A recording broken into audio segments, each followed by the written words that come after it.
नमस्कार सर। जी जी जी, नमस्कार। ये अतिथि शिक्षक का कैंडल मुख्यमंत्री जी से मिलना चाहता है। हैं? अतिथि शिक्षकों का कैंडल हाँ हमला हाँ। मुख्यमंत्री जी से मिलना चाहता है। क्या विषय क्या है उसमें? उसमें विषय है कि अतिथि शिक्षकों को गुरु जी की तर्ज पर या तो फिर बोनस अंक दे करके नियमित शिक्षक किया जाए उसको। तो अभी आप लोग सीएम साहब से मिले हैं ना भोपाल में? जी, एक बार मिल चुके हैं ना? तो सिंगरौली में भी 2 मिनट का टाइम दिलवा दीजिए। चलिए, तैयारी रखिएगा, समय होगा तो मिलवा देंगे। ठीक। पर वहाँ कोई बातचीत बवाल नहीं होना चाहिए, सिर्फ नहीं नहीं, कुछ ज्ञापन नहीं देना। होगा, सिर्फ हाँ, है ना, ज्ञापन। इसका ध्यान हाँ, रखिए। हाँ, कुछ नहीं होगा, ज्ञापन दे उसकी सकते जिम्मेदारी हैं। अपनी रहेगी। हाँ, तो ज्ञापन दे सकते हैं। ठीक। ठीक। अन्य राज्यों की तरह हम लोगों को भी अवश्य सुरक्षित करें। मुख्यमंत्री से हमारे अतिथि शिक्षक लोग मिले, किंतु उन्होंने कोई भी बात नहीं सुनी और ज्ञापन को चुपचाप ले लिया। माननीय मुख्यमंत्री श्री शिवराज सिंह चौहान जी हमारे मध्य प्रदेश के अतिथि शिक्षकों के साथ नियमितीकरण को लेकर कोई भी बात को जिक्र नहीं करना चाहते। आपको अवगत करा दें कि यदि अब लोग हम नहीं जागे तो फिर हम लोगों का कभी नियमितीकरण नहीं होगा। इधर आपको बता देते हैं कि माननीय मुख्यमंत्री श्री शिवराज सिंह चौहान जी हमारे अध्यापकों को जिले के स्कूलों को सूरत बदलने की अभियान प्रारंभ कर दिया है। अभी आपको बता देते हैं कि महंगाई भत्ता 3% था, जो कि आपको बता देते हैं कल ही उनसे प्रेरित होकर महंगाई भत्ता तत्काल 4% यानी कि 4% बढ़ाने का आदेश जारी किया है।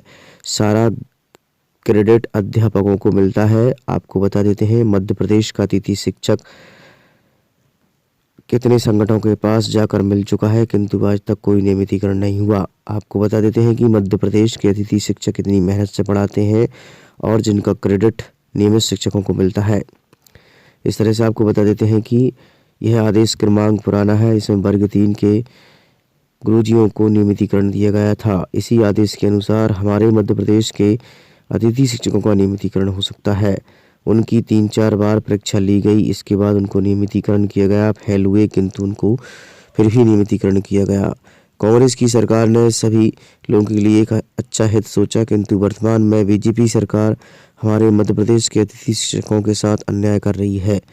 और आपको बता देते हैं कि यदि अतिथि शिक्षक नहीं जागा तो उसे कभी भी नियमितीकरण की आस नहीं होगी पूरी और ना ही उसे नियमितीकरण होगा। इसलिए यदि आपको चाहिए, सरकार भी चाहती है कि आपका वोट बैंक कितना है, भोपाल में आओ और धरना प्रदर्शन कम से कम 10 से 20 दिन का होना चाहिए।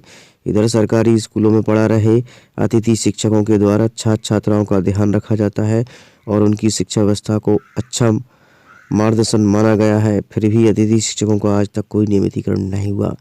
और इन अतिथि शिक्षकों के द्वारा इन छात्र छात्राओं को पढ़ाकर आज डॉक्टर, इंजीनियर, कलेक्टर बना दिया गया, किंतु मध्य प्रदेश की सरकारों ने सिर्फ और सिर्फ अतिथि शिक्षकों को अतिथि ही माना है। आइए सुनते हैं हमारे कुछ जिला अध्यक्ष और कुछ कार्यकर्ताओं की आवाज आप तक। हेलो चंद्रदेव शाह सिंगरौली से। जी सर, बोले। बोल रहा हूँ सर कि शंभू को आगे करिए, अब इन लोगों को छोड़िए। तो छोड़ दिया ना, उनको नहीं भी छोड़ेंगे तो अब वो हिम्मत थोड़ी है उनमें जो सरकार से लड़ ले, वो है ना। उनको पकड़ा किसने भाई? इन लोगों के सहारे लोकतंत्र अब में। अतिथि शिक्षकों का भला नहीं होने वाला है। नहीं नहीं, तो ये आप और हम समझ गए हैं, संख्या 40,000 है अतिथि शिक्षकों की, है ना। हम्म। और ये अगर आप प्रदेश स्तर से ये बात बोलेंगे तो ये फिर लोग बोलेंगे कि ये तो संगठन, दूसरे संगठन वाले हैं, इसलिए दूसरे व्यक्तियों की बुराई कर रहे हैं। भाई, अतिथि शिक्षकों को न्याय चाहिए तो अपने अपने जिले में अतिथि शिक्षकों को इकट्ठा करिए। कितने लोग किस जिले में लड़ना चाहते हैं सरकार से, है ना। जी हाँ। आप देखेंगे कि भाई बड़े से बड़ी आंदोलन को सरकार दमन कर सकती है, ये पता है आपको, हाँ, कर सकती है। है ना। सरकार के पास धन बल सब है, धन बल है, पुलिस बल है। सब है उनके पास, धन और बल दोनों आ जाएगा। अगर नेता, अगर मान लीजिए ज्यादा कोशिश कर रहा तो उसको पैसा देकर बिठा देगा, हाँ। और अगर कोई क्रांतिकारी आगे बढ़ रहा है तो उसको बल के द्वारा बिठा देंगे। हम्म। तो ये अपने अतिथि शिक्षक की मानसिकता ऐसी है कि नौकरी कर लो, स्कूल चले जाओ और घर आ जाओ, इसमें ही अपना सब कुछ समझ रहे हैं। जबकि कच्ची नौकरी को पक्का करना राज्य सरकारों के अधीन होता है बिल्कुल। ना। तो इसलिए इन लोगों को बोलो, आप अगर पत्रकार हैं, स्वयं पत्रकार हैं, आप लिख रहे हैं, आपने व्हाट्सएप डाला, वही सर बोल रहे हैं ना। हाँ हाँ तो आप इनको बोलिए कि मध्य प्रदेश के समस्त जिले में अतिथि शिक्षकों की मीटिंग रखो। जब जब भी जो भी अतिथि शिक्षक जिस भी अभी 2 4 5 दिन में रख लो, अगर जी आपको हाँ न्याय चाहिए तो। और मैंने ग्रुप पे, आप नहीं जुड़े थे उसके पहले भी बहुत बार लिख चुका हूँ, ये लोग नहीं समझ रहे हैं इस बात को। भाई आप देखिए, आप अगर आप और मैं, भाई आप फोन नहीं लगाते तो आपसे चर्चा कैसे कर पाता। बिल्कुल। तो अपने साथी जिले में कितने लोग हैं, कम से कम उनकी तो जानकारी हमें मिले कि कौन लोग नौकरी चाहते हैं। शंभू तो कल तंबू गाड़ देगा, चलो क्या इसमें बड़ी बात है। पर कम से कम न्याय किन लोगों को चाहिए, ये अतिथि तो शिक्षकों को देखना चाहिए पड़ेगा। ना, हर तो अतिथि शिक्षक को कितने चाहिए। लोग अब हैं, किसी कितने लोग हैं जिले में? देखिए जिले में जितने भी लोग हैं उसमें से 20% 30% लोग ही जाएंगे। हाँ, तो इसलिए तो वो जिला स्तर पे अगर आएंगे, उनको मालूम है, वो शिक्षक हैं। देखिए सर, शिक्षक को कभी समझाने नहीं पड़ता, अगर वो समझाने के बाद भी नहीं समझता, वो शिक्षक नहीं है। उसको ना तो कोई सरकार नौकरी देगी, ना कोई कोर्ट परमानेंट करेगी, क्योंकि हाँ उनकी मानसिकता ही नहीं है कि उनके दरवाजे तक वो पहुंच जाए। तो ऐसे लोगों के लिए अपनी जान की बाजी लगाना, मैं समझता हूँ, मूर्खता है। आप कितने लोग अतिथि शिक्षक आपके लिए काम कर रहे हैं, कितने अतिथि शिक्षक जो है न्याय मांगते हैं, वो अपने संख्या अपने जिले में देखिए। भोपाल की जवाबदारी हमारी है। और जब भोपाल में आंदोलन हो तो मतलब 1 दिन 2 दिन के लिए ना हो। अरे वो हमारे ऊपर निर्भर करेगा सर, कि हम कितनी जोर लगा के बैठेंगे। हाँ ये चीज है ना। कोई प्रदेश, आप देखिए, कोई प्रदेश अध्यक्ष कौन होता है जो आंदोलन बंद कर देगा? अभी आपने देखा कि ये जो संविदा कर्मचारी थे, ये जो लोग थे बेचारे, कोरोना हाँ वॉरियर्स, हाँ और ये कोरोना जितने भी वॉरियर वाले। लोग थे, इनके इनके प्रदेश अध्यक्ष ने आंदोलन बंद करवा दिया। आरोप लगा कि भाई ये ले दे के बैठ गया अध्यक्ष। हम्म। तो अपन ने तो 10 12 साल अपना जीवन, अमूल्य समय बिगाड़ चुके हैं। अब हमें पिछला जो घटित घटना, उससे सीख भी लेना है ना। आगे बिल्कुल सरकारें क्या कर सकती हैं, सरकार बनने के बाद 5 साल बताती है, ये भी हम सीख चुके हैं। तो अब हमें ताकत के साथ बैठना है सर। आप बिल्कुल सर। देखेंगे ये केवल गुमराह हो रहे हैं अतिथि शिक्षक की, ये भर्ती आ गई, वो भर्ती आ गई। भाई वो केवल अभी भर्ती आई है, नौकरी तो आज जा रही है ना अतिथि शिक्षकों की। हम्म। ये तो भर्ती आ रही है, इसमें किसका नाम आएगा, नहीं आएगा, क्या पेपर आएगा, कितने अंक मिलेंगे। पर आज जो आपका, आज ही आपके सामने ही आपकी नौकरी जा रही है, इसके लिए आप क्या प्रयास कर रहे हैं? ये दिक्कत है। सही तो बात। देखिए कितने लोग न्याय चाहते हैं, अपने जिले में देखिए। और किसी ना किसी जिले से शुरुआत होगी, तभी तो 51 जिले के लोग आगे आएंगे सर। सबसे बड़ी विडंबना तो यह है कि कुछ आजाद वाले हैं वो मना अरे यार, करते वो हैं। तो देखिए लोकतंत्र में सब हैं।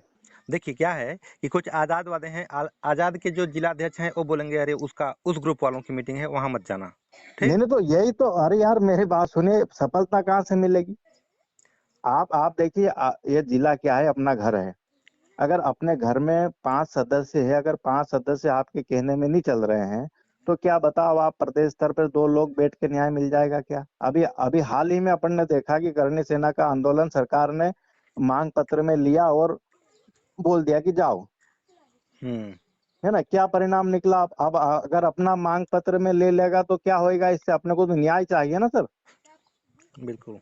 तो इसलिए अपने को डटना पड़ेगा। और ऐसी मानसिकता अगर रही कि उस संगठन वाले, भाई जब आप शिक्षक हैं, किसी व्यक्ति में इतना दम नहीं है, तो फिर उसका काय का संगठन,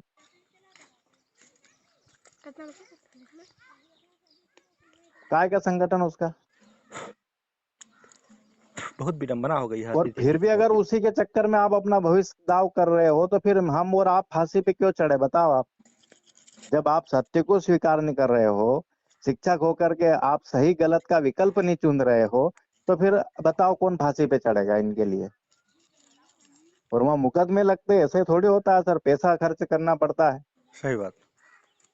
कि उठ के चल दिए और घूम फिर के आ गए, ये आंदोलन होता है क्या? नहीं होता सर। सरकार से डट के लड़ना पड़ता है सर। और किसके लिए लड़ो, ये तो कम से कम अपने जिले में देखो। और अगर हमारी मानसिकता संगठन संगठन वाली रही, तो फिर दोष किसी को मत देना, विधाता हम पे ही विपरीत है, ये आप मान के चलिए।